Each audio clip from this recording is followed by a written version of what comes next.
UPSC ने इस साल आपको पता है कि जो लोग ऑलरेडी चयनित हो चुके हैं, वो दोबारा से ज़्यादा एग्ज़ाम ना दे पाएँ, वो बार-बार उन लोगों की सीटों को खराब ना करें जो जेन्युइन लोग हैं और अगर उनको दोबारा एग्ज़ाम देना है तो वो उस पोज़ीशन को छोड़ के उसके बाद एग्ज़ाम दें। इस तरह के प्रावधान यूपीएससी ने किए हैं, है ना? नोटिफ़िकेशन में हम लोगों ने सारी चीज़ों को देखा है, इससे पहले एक वीडियो में हम लोगों ने डिटेल में डिस्कस भी किया था इस बात को।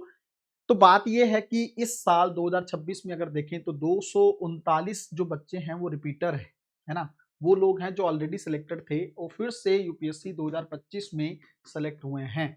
तो फिर से एक सवाल खड़ा हो रहा है कि अगर इतने सारे लोग पिछले साल ये संख्या कम थी और इस बार ये संख्या एक हिसाब से बढ़ गई है और दोगुना हो गई है, तो ये तो चीज़ सही नहीं है। जेन्युइन कैंडिडेट्स इसके चलते बाहर हो जा रहे हैं।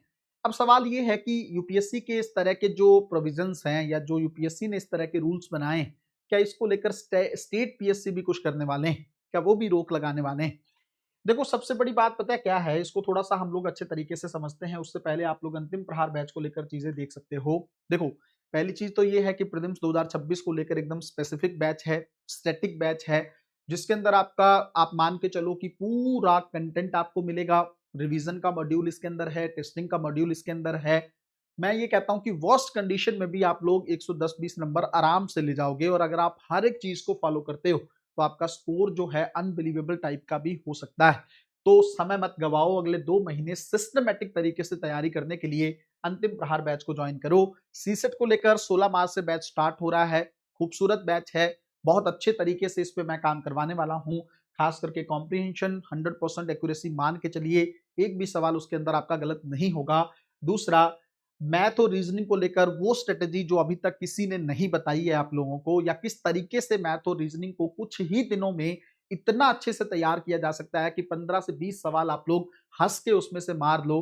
तो इसके लिए आप इस बैच को जॉइन कर सकते हैं। सुबह 10 बजे 16 मार्च को इसकी पहली क्लास होने वाली है। वीडियो को अगर आप लोगों ने लाइक नहीं किया है, तो जल्दी से वीडियो को लाइक कर दीजिए, शेयर कर दीजिए और डिलाइट आईएएस के यूट्यूब चैनल को अगर नहीं सब्सक्राइब किया है, तो पहले उसे सब्सक्राइब करिए ताकि आपको अपडेट्स मिलती रहें और डिलाइट आईएएस के टेलीग्राम चैनल को जॉइन करिए क्योंकि वहां पर अपडेट्स के साथ-साथ आप डिस्कशन ग्रुप में जाकर किसी तरह की क्वेरी भी मुझसे पूछ सकते हैं।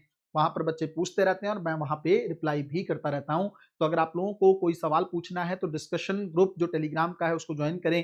पहले लिंक दिया हुआ है, टेलीग्राम चैनल पे जाएँ, वहाँ से आप डिस्कशन ग्रुप को जॉइन कर सकते हैं। अब हम लोग बात करते हैं, जैसे मैंने आप लोगों को एक बात बताई, देखो अगर हम ये कोई पहली बार नहीं है, पहले भी यूपीएससी में रिपीटर सेलेक्ट होते रहे हैं, लेकिन 2025 का अगर आप ट्रेंड देखोगे तो आपको दिखेगा 239 लोग, ये संख्या बहुत ज़्यादा है। आप मान के चलो कि मान लो 1000 सीटें हैं या 950 सीटें हैं, उसके अंदर 250 लोग तो यही हो गए, तो फिर बचा कितना सीटों का, है ना? 700 के आस-पास सीटें बची फिर तो, जेन्युइन लोगों के लिए। ऑलरेडी रिजर्वेशन को लेकर इतनी सारी चीज़ें चलती हैं, है ना? जनरल लोग उतना फेस नहीं कर पाते हैं चीज़ों को, तो कहीं न कहीं पे सोचने की ज़रूरत है कि जब आपको कुछ मिल गया है, तो दोबारा से एग्ज़ाम देने का कोई मतलब नहीं बनता है। ठीक है, एक मौका आपको मिलना चाहिए इस चीज़ को लेकर कि आपका रैंक अगर थोड़ा कम है, डाउन है, तो आप उसको इम्प्रूव कर सकें। क्योंकि ये बात भी वही समझ सकता है जिसके साथ हो रहा हो। अगर उसका रैंक कम रह जाता है और वो डिज़र्व ज़्यादा करता है, तो उसको एक मौका तो एटलीस्ट मिलना चाहिए ताकि वो एक बढ़िया रैंक पर पहुँच सके। लेकिन बार-बार अगर आप एग्ज़ाम देते रहोगे क्योंकि आपके पास कॉन्फिडेंस ज़्यादा आ जाता है और उस कॉन्फिडेंस के चलते बाकी लोग जो हैं वो पीछे रह जाते हैं क्योंकि बाकी लोग डर में जी रहे हैं। बाकियों को ये नहीं पता हमारा सिलेक्शन होगा कि नहीं होगा, हमारे घर वाले कैसे हमें पैसा देंगे, हम कितना लंबा समय तक कंटिन्यू कर पाएँगे, क्या होगा जीवन में, फ्यूचर, करियर, बहुत सारी चीज़ें। ऐसी कंडीशन उनके साथ रहती है तो उनके लिए तो सिलेक्शन लेना बड़ा मुश्किल है। बट आपके पास क्या एक जॉब सिक्योर है, तो आप बिल्कुल कॉन्फिडेंस के साथ इस एग्ज़ाम को देते हैं। तो जेन्युइनली मुझे लगता है एथिकल पॉइंट ऑफ व्यू से भी ये बात सही नहीं है। दूसरी बात ये है कि अब क्या इस चीज़ को लेकर स्टेट पीएससी कुछ कर सकते हैं? अभी तक देखो ऐसा ऑफिशियल अनाउंसमेंट तो किसी ने नहीं किया है।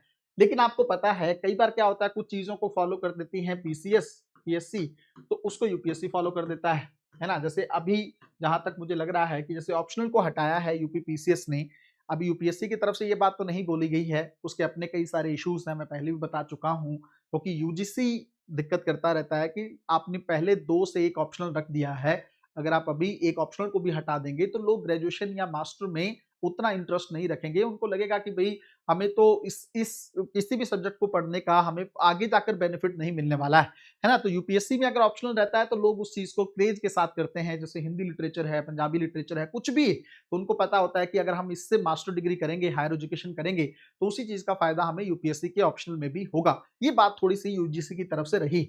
दूसरा बात एक और है, जैसे मान लो इस तरह के सुधार अगर पीसीएस करता है तो शायद आगे चलकर यूपीएससी कभी इसको एक्सेप्ट करे। लेकिन यूपीएससी कई बार जो चीजें करता है उसको स्टेट पीएससी बहुत जल्दी एक्सेप्ट करते हैं। आपको पता है पहले स्टेट पीएससी का अगर आप लोगों ने देखा हो तो पहले उनके पैटर्न अलग थे। यूपीएससी ने क्या पैटर्न अपनाया, फिर उन्होंने उसी तरह के पैटर्न को लागू किया। यूपी पीसीएस को देखोगे तो लगभग यूपीएससी की तरह पैटर्न हो गया है। 2 पेपर उन्होंने अपने जोड़ दिए हैं, ऐड कर दिए हैं। उसके अलावा बाकी भी बहुत सारे स्टेट ने यूपीएससी के पैटर्न को फॉलो कर दिया है। अभी पंजाब पीसीएस में हुआ था, वहां पे भी ये चीजें देखने को मिल रही। तो स्टेट पीएससी वही करती हैं जो यूपीएससी करता है। तो मुझे ऐसा लग रहा है कि अब स्टेट पीएससी में भी इस बात को लेकर चर्चा होने लगी होगी कि जो लोग ऑलरेडी सिलेक्टेड हैं उनको दोबारा मौका देना है कि नहीं देना है, क्योंकि आपको पता है एसपीएससी में आपको बहुत सारे मौके मिलते हैं, है ना? काफी ज्यादा है। तो जो लोग यूपीएससी में सेलेक्ट नहीं होते हैं वो वहां पे ट्राई करते रहते हैं और काफी समय तक करते रहते हैं ताकि कहीं ना कहीं पे उनका सिलेक्शन हो जाए। तो अब सवाल ये है, क्या यूपीएससी कुछ ऐसा, स्टेट पीएससी कुछ ऐसा करने वाली है? तो पॉसिबिलिटी इस बात की हो सकती है और मुझे लगता है करना भी चाहिए, क्योंकि जरूरी है। देखो, अगर कोई मान लो, पहली बात है, अगर स्टेट पीएससी में कोई सेलेक्ट हो गया है तो ठीक है ना, वो यूपीएससी में ट्राई करे। वो स्टेट पीएससी में अब दोबारा क्यों बाकी लोगों की, जेन्युइन लोगों की सीटें खाना चाहता है?